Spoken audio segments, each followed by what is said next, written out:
फर्रुख हबीब साहब की press conference के 18 घंटों बाद पाकिस्तान का मीडिया, पाकिस्तान का सोशल मीडिया, पाकिस्तान के तजियाकार साफी ये समझते हैं और पाकिस्तानी अवाम भी ये समझती है कि फर्रुख हबीब साहब ने दबाव में आकर प्रेस कॉन्फ्रेंस नहीं की इमरान खान के खिलाफ, बल्कि उन्होंने इमरान खान की पीठ में छोरा गोंपा है, खान को बैक स्टैब किया है, खान के ऊपर अटैक किया, हमला किया है और जाती खुन्नस उन्होंने इमरान खान के हवाले से निकाली है। बहुत सारे ऑप्टिक्स हैं, चीजें हैं जो रिपोर्ट हो रही हैं, आपके सामने रख देते हैं। लेकिन एक बात बड़ी वाज़ेह है कि तहरीक इंसाफ जब से तितर बितर हुई है, पार्टी को तोड़ा जा रहा है, पार्टी को खत्म करने का जो मिशन है जारी है। तीन तरह के लोग अब खुलकर सामने आए हैं। एक लोग वो हैं जिनको मारा गया, यानी तबाही फेरी गई, उनके कारोबार बंद किए गए, उनके फैमिली तक पहुंचा गया, घर की खवातीन तक, बच्चों तक एक शदीद दबाव डालकर, प्रेशर डालकर उनसे जबरदस्ती प्रेस कॉन्फ्रेंसेस करवाई गई हैं। अब ये वो लोग हैं जिनके चेहरों के ऊपर आपको दबाव नजर आता है, प्रेशर नजर आता है, जिनके बाल उजड़े हुए हैं, जिनकी चीक्स टूटे हुए, गाल टूटे हुए हैं, जिनकी बुरी हालत है, यानी देखने में ही महसूस होता है कि इनके ऊपर एक कयामत गुजरी है और बहुत बुरे हालात से वो सारे गुजर रहे हैं। दूसरे वो लोग हैं जो कि तमाम तर प्रेशर के बावजूद, कारोबार खत्म हो गए, घर की खवातीन को हाथ डाला गया, तबाही फेरी गई, घर तोड़े गए, लेकिन उसके बावजूद इमरान खान के साथ खड़े हैं। डॉक्टर यास्मीन राशिद उसकी एक मिसाल है, सनम जावेद, तैयबा राजा, उसके बाद मियां महमूद रशीद और मुख्तलिफ लोगों को हम देखते हैं कि जेलों के अंदर उन्हें तकरीबन 200 दिन हो गए, लेकिन एक कदम भी वो पीछे नहीं हट रहे। और तीसरे वो लोग हैं जिनमें फर्रुख हबीब अभी लीड कर रहे हैं, फर्रुख हबीब सामने आए हैं। ये वो लोग हैं बुनियादी तौर पर जिन्होंने इस सारे माहौल का, इस खौफ का, इस टेरर का, इस बदमाशी का फायदा उठाते हुए जो जाती खुन्नस इमरान खान के हवाले से इन्होंने पाल रखी थी, वो सारी खुन्नस इन्होंने निकाली है। 35 मिनट की इनकी प्रेस कॉन्फ्रेंस होती है।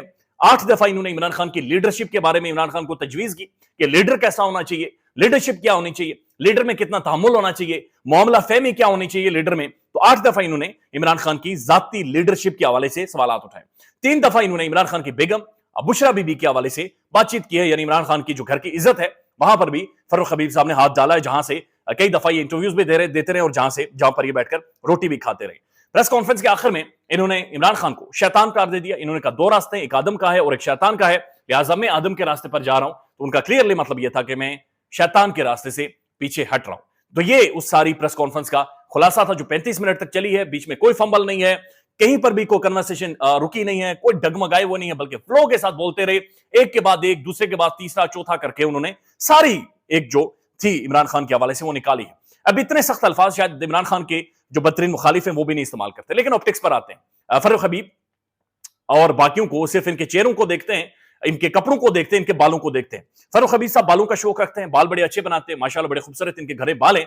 तो इनके बारे में शहबाज गिल साहब कहते हैं कि फर्रुख हबीब साहब जब ये बालों को पीछे करके कॉम्ब करते, पफ मारते हैं, ये पफ पीछे करके और उसके बाद उंगलियों से भी कॉम्ब करते हैं, तो इन्होंने लाहौर के अंदर एक मखसूस इनका एक नाई है, एक हेयर ड्रेसर है, जिसके पास ये जाते हैं और वो एक मखसूस अंदाज में बाकायदा से जल इस्तेमाल करते हुए, हेयर स्प्रेज इस्तेमाल करते हुए फर्रुख हबीब साहब के बालों को पीछे करके बनाता है। लिहाजा ये जो प्रेस कॉन्फ्रेंस है इसके अंदर फर्रुख साहब की जो कॉम्ब है, जिस तरह से उनके बाल बनाए गए हैं, बुनियादी तौर पर ये उसी नाई ने बनाए हैं जिनके पास फर्रुख साहब अक्सर अच्छे दिनों में जाया करते हैं, या जब ज्यादा खुश होते हैं वहां पर जाते हैं और जाकर अपनी कंघी करवाते हैं। उसके बाद उनका चेहरा बिल्कुल फिट लग रहा है, फ्रेश महसूस हो रहे हैं, कपड़े उनके वेल आयरन है, प्रेस है, वेस्ट कोट अच्छी है, सारे बटन शटन उनके बांधे हुए हैं, चेहरे के ऊपर कोई परेशानी नहीं है, दाढ़ी बिल्कुल खदशत भी बिल्कुल सेट है, चेहरे के ऊपर रोशनी भी महसूस हो रही है, यानी कि स्क्रब शरब से अच्छे से वो मसाज करवाकर उसी पार्लर से प्रेस कॉन्फ्रेंस करने आए थे।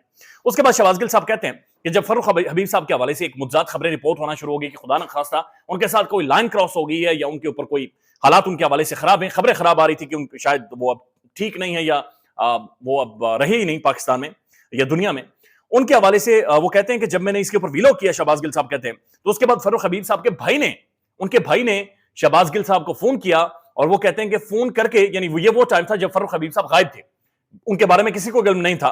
वो कहते हैं इनके भाई मेरे साथ मुस्कुराना शुरू हो गए, ठट्टे मजाके करना शुरू हो गए और मखसूस किस्म के लहजे में जुगते मारना शुरू हो गए कि शहबाज गिल साहब आपने ये क्या व्लॉग कर दिया जनाब, मेरा फोन तत्ता हो गया, कॉलें चुक चुक के मेरा फोन तत्ता हो गया है। तो वो कहते हैं कि मैं बड़ा हैरान हुआ कि इनका भाई गायब है, मंजर से गायब है, लेकिन उनका जो सगा भाई है वो जुगते मार रहा है, मजाक कर रहा है, ठट्ठे उड़ा रहा है और इस चीज को एंजॉय कर रहा है, इस चीज से महसूस हो रहा है। यानी कि इससे तासुर ये मिलता है कम से कम कि फर्रुख हबीब साहब के बारे में सबको पता था और ये सारी चीजें शायद किसी न किसी प्लान या एक सीक्वेंस का हिस्सा थी। काशिफ अब्बासी साहब पाकिस्तान के जो प्रोमिनेंट जर्नलिस्ट है, ये रात को अपने प्रोग्राम में तजिया करते हैं। तो तजिया करते हुए काशिफ अब्बासी साहब भी ये कहते हैं कि फर्रुख हबीब की प्रेस कॉन्फ्रेंस देखकर मुझे ये महसूस हुआ कि दबाव नहीं है, बल्कि बहुत सारे शिकवे शिकायत उनके इमरान खान के हवाले से मौजूद थे और वो उन्होंने खुलकर बताए हैं। पाकिस्तान के तमाम तर प्रोमिनेंट साफी ये समझते हैं कि फर्रुख हबीब ने असल में इमरान खान को बैक स्टेप किया है। अब इमरान खान साहब को इस बारे में पहले से पता था या फिर आज इमरान खान को पता चला, तो इसके हवाले से शेर अफजल मरवत साहब जो इमरान खान साहब के वकील हैं, आज वो खान साहब से अडयाला जेल में मिले। वो कहते हैं मैंने इमरान खान साहब को फर्रुख हबीब के हवाले से बताया कि फर्रुख हबीब ने ऐसी प्रेस कॉन्फ्रेंस की, ये बातें की हैं। तो कहते हैं कि इमरान खान ने कहा, बड़े इत्मीनान से कहा कि मुझे फर्रुख हबीब के बारे में बहुत पहले से पता था, लिहाजा ये मेरे लिए कोई नई चीज नहीं है। बात यहां पर खत्म नहीं होती। शहबाज गिल साहब ये कहते हैं कि उन्हें हिदायत थी कि फर्रुख हबीब अगर किसी भी बंदे की ट्रांसफर या पोस्टिंग के हवाले से कोई बातचीत करेगा तो इमरान खान की सख्ती से हिदायत थी कि आपने डायरेक्टली पहले मुझे बताना है। फर्रुख हबीब जिन भी इख्तियारात का इस्तेमाल करेगा उसके बारे में इमरान खान साहब की हिदायत थी कि डायरेक्टली मुझे उनका इल्म होना चाहिए। तो इससे कम से कम ये समझ आती है कि फर्रुख हबीब को इमरान खान बहुत पहले से पहचान चुके थे, बहुत पहले से जान चुके थे कि इमरान खान का जो वोट बैंक है, इमरान खान का जो कैपिटल है, खान की जो पॉपुलैरिटी है, उसको फर्रुख हबीब असल में इस्तेमाल कर रहे हैं अपने जाती पॉलिटिकल मोटिव्स को आगे बढ़ाने के लिए और मामलात को आगे लेकर जाने के लिए। अब इमरान खान के हवाले से एक और खबर पाकिस्तान के प्रोमिनेंट साफी हबीब अकरम साहब रिपोर्ट करते हैं। उन्होंने अपने व्लॉग में भी जिक्र किया, प्रोग्राम में भी जिक्र किया है, और ये एक ऐसी चीज उन्होंने बयान की है कि जिसने जो सारे मंसूबा साज हैं, जो प्लानर्स हैं, जो एक स्क्रिप्ट के तहत चीजों को चला रहे हैं, उन्हें यकीनी तौर पर सोचने पर मजबूर किया होगा। वो कह रहे हैं कि इमरान खान के पास हम बैठे थे और बहुत सारे और साफी भी बैठे थे, तो मैंने इमरान खान साहब से पूछा कि खान साहब आने वाला पॉलिटिकल जो सिनेरियो है उसे आप कैसे देख रहे हैं। तो कहते इमरान खान ने अपने बायां हाथ उठाया और हाथ उठाकर यानी अंगूठे से उन्होंने शुरू किया और शुरू करके उन्होंने कहा कि जनाब ये मुझे गिरफ्तार करेंगे, मुझे नाअहल करेंगे, नवाज शरीफ को अहल करेंगे, नवाज शरीफ को पाकिस्तान लेकर आ जाएंगे और मेरे ऊपर केसेस बना देंगे, मुझे बंद कर देंगे। और फिर दूसरे हाथ की उंगली खड़े करके उन्होंने कहा कि फिर मैं इंतखाबात पाकिस्तान में जीत जाऊंगा। यानी जो 5 चीजें इमरान खान ने बयान की हैं, और ये उस वक्त बयान किया जब इमरान खान जेल के अंदर मौजूद नहीं थे, उस वक्त बयान किए हैं जब बहुत सारी इन 5 में से एक भी चीज अभी तक नहीं हुई थी। तो हबीब अकरम साहब ये कहते हैं कि इमरान खान असल में पॉलिटिकल डायनामिक्स को बेहतर तरीके से अंडरस्टैंड कर गया था। वो समझ गया था पाकिस्तानी मामलात और सिस्टम को भी की भी उसकी अंडरस्टैंडिंग इतनी ज्यादा थी कि वो पहले से भांप चुका था कि आने वाले टाइम में क्या होना है। लेकिन वो कहते हैं कि 5 चीजें तो हो गई हैं, इमरान खान की नाअहली भी होगी, गिरफ्तारी भी होगी, मियां साहब के लिए रास्ते भी हमारे किए जा रहे हैं, मियां साहब को पाकिस्तान भी लाया जा रहा है, उनकी पार्टी भी तितर बितर हो गई है। और लेकिन जो छठी चीज जिसकी तरफ इमरान खान ने इशारा किया था कि फिर इंतखाबात होंगे और मैं जीत जाऊंगा, ये अभी तक इसके बारे में कोई चीज सामने नहीं आई, लेकिन 5 चीजें बाकी हो चुकी हैं। तो Imran Khan still is very much confident के जब भी इंतखाबात होंगे उनकी पार्टी क्लीन स्वीप करने जा रही है। अब एक और वीडियो है, खबर है, और ये वीडियो सर्कुलेट कर रही है सोशल मीडिया पर। ये वीडियो बहुत ज्यादा वायरल है।